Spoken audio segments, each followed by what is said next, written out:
రాష్ట్ర ప్రభుత్వం ప్రతిష్టాత్మకంగా చేపట్టిన ఇందిరమ్మ మోడల్ నిర్మాణానికి భూపాలపల్లి నియోజకవర్గంలోని రేగొండ మండల కేంద్రంలో ఎమ్మెల్యే గండ్రా సత్యనారాయణరావు శంకుస్థాపన చేశారు. రేగొండ మండల రైతు వేదిక భవనంలో కళ్యాణి లక్ష్మి షాదీ ముబారక్ చెక్కులను లబ్ధిదారులకు అందజేశారు. ఈ సందర్భంగా ఎమ్మెల్యే గండ్రా మాట్లాడుతూ పేదల సంక్షేమమే కాంగ్రెస్ ప్రభుత్వం యొక్క అజెండా అన్నారు. నియోజకవర్గ వ్యాప్తంగా అర్హులైన పేదలకు ఇందిరమ్మ ఇల్లు నిర్మించడమే ప్రభుత్వ లక్ష్యమన్నారు. మన చుట్టూ తిరిగే వాళ్ళకే కాకుండా మన చుట్టూ తిరిగే వాళ్ళు అన్నం తర్వాత తినాలి.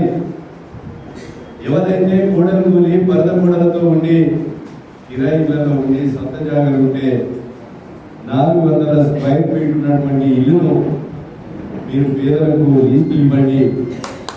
వాళ్ళకు ఇల్లు కట్టించే కార్యక్రమం ఈ రోజు నుంచి తీసుకుంటున్నా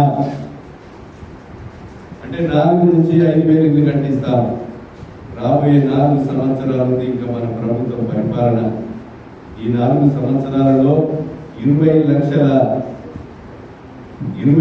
ఇల్లు ఈ నియోజకవర్గానికి మరి కట్టిబడడం జరుగుతుందని సందర్భంగా తెలియజేస్తున్నా. ఆ 20,000 ఇల్లు పేదలకు ఉండాలి. మా చిన్నమ్మకో మా పెద్దమ్మకో గ్రామంలో పెత్తనం చేసే వాళ్ళు కార్యకర్తలు నిజాయితీగా పనిచేయండి. ప్రజల పక్షాన వాళ్ళ అవసరం ఉన్న పనులు మనం సేవకులుగా పనిచేయండి. ఇందిరమ్మ ఇల్లు కూడా కట్టించే కార్యక్రమం తీసుకున్నాం. అదేవిధంగా భారతదేశ చరిత్రలో